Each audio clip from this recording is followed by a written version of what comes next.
본문은 이스라엘 가운데 행해졌던 우상 숭배와 그리고 그에 따른 음행의 죄에 대한 고발을 다루고 있습니다.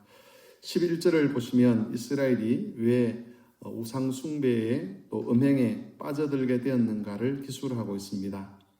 선지자는 이스라엘의 모든 악이 음행과 묵은 포도주와 새 포도주에게 마음을 빼앗겼기 때문이다 라고 말씀하고 있습니다. 이스라엘 백성들에게는 하나님의 백성으로서 지켜야 될 마음이 있었습니다. 하나님을 사랑하고 하나님의 법을 사랑하는 마음을 하나님께서 그들에게 주셨는데 그 지켜야 될 마음을 음행 때문에 그리고 묵은 포도주나 새 포도주 때문에 빼앗겨 버렸다라고 고발을 하고 있습니다. 음행과 묵은 포도주와 새 포도주는 인간의 모든 욕망을 대표하는 그런 표현입니다. 이 욕망들은 끊어지지 않는 줄과 같습니다.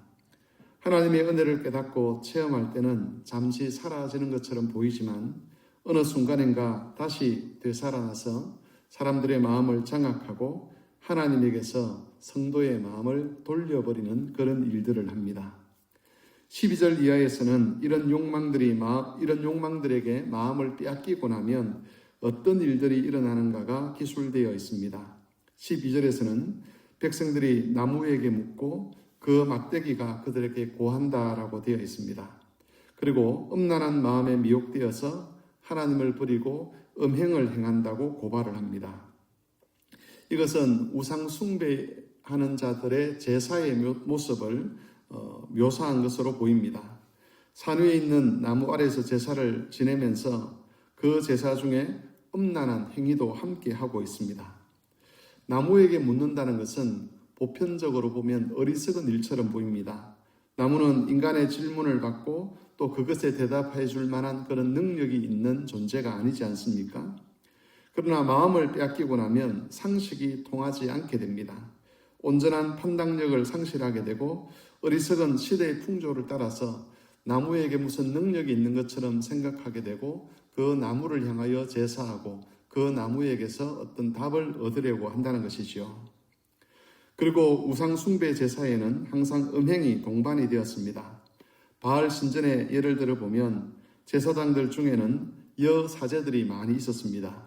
이 여사제들의 임무는 제사를 드리는 남자들과 성적인 관계를 맺는 것이었습니다. 그렇게 하면 신의 마음이 자극을 받아서 더 많은 복을 내린다라고 생각을 했습니다. 전혀 말이 안 되는 이야기 같지만 이교도들은 그렇게 믿었습니다. 이스라엘 백성들이 이교도들의 그런 생각에 동참하기 위해서는 많은 변명들이 필요했습니다. 이스라엘 백성들에게는 하나님이 주신 율법이 있었는데 그 율법에서는 간음하지 말라는 명확한 말씀으로 이스라엘 백성들이 행했던 그런 음행의 죄를 고발하고 있습니다. 그런데 이스라엘 백성들은 그런 하나님 말씀 앞에서 자신들이 행하는 것은 간음이 아니라라고 주장을 해야만 했습니다. 단순한 하나님 말씀을 복잡한 논리나 이론으로 변질을 시키려고 노력을 해야 한다는 것입니다. 마음을 빼앗기고 나면 단순하고 명확한 하나님 말씀보다도 복잡한 주장들이 또 변질된 주장들이 더 그럴듯하게 여겨지게 됩니다. 그래서 하나님의 뜻이 분명히 계시되었음에도 불구하고 이렇게 저렇게 그 뜻을 복잡하게 변질시켜서 마치 그것을 어겨도 되는 것처럼 합리화시키는 일들이 일어나게 되는 것입니다. 16절에서는 이스라엘이 완강한 암소처럼 완강해졌다라고 폭로를 하고 있습니다. 이스라엘이 완강한 암소와 같아졌다는 것은 하나님께서 그들을 설득하셔도 그들이 움직이지 않는다는 의미가 포함되어 있습니다.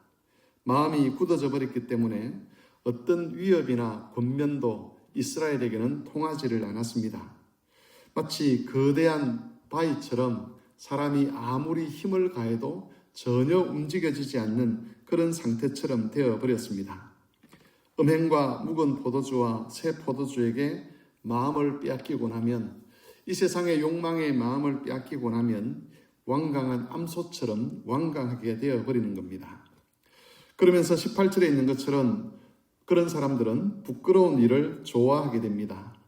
하나님의 은혜는 정당한 부끄러움을 느끼게 합니다.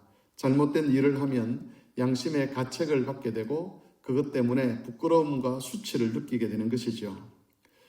그런 양심의 가책을 반복적으로 무시를 하면 그 후에는 부끄러움을 모르게 됩니다. 여호와를 사랑하고 그 법을 사랑하는 마음을 빼앗기게 되면 양심의 가책이 사라지게 되고 부끄러움을 느끼는 기능이 우리에게서 상실되어 버립니다. 그래서 술 파티를 벌이고 음란한 일을 하면서도 전혀 부끄러움을 느끼지 못하고 완강한 암소처럼 굳은 사람이 되어 버리는 겁니다. 마지막으로 14절 말씀을 보시면 아주 끔찍한 내용이 기록되어 있습니다. 남자들이 우상에게 제사를 드리면서 음란한 짓을 벌이는 것은 물론이고 여자들이 음란한 짓을 하고 간음을 행하는데도 이런 악이 전혀 제어당하지 않을 것이다 라고 하나님께서 말씀하십니다. 다시 말해서 악을 행해도 하나님께서 그 악에 간섭하지 않으신다는 것입니다. 이것은 하나님의 백성들에게 있어서는 가장 끔찍한 상황입니다. 하나님의 교회가 악이 보편화되는 그런 곳으로 전락하게 될 것이라고 하나님은 경고하고 있습니다. 세상은 이미 악이 보편화된 곳입니다. 그런데 교회가 악이 보편화되어 버린 그 세상과 같아질 것이라고 말씀하고 있습니다.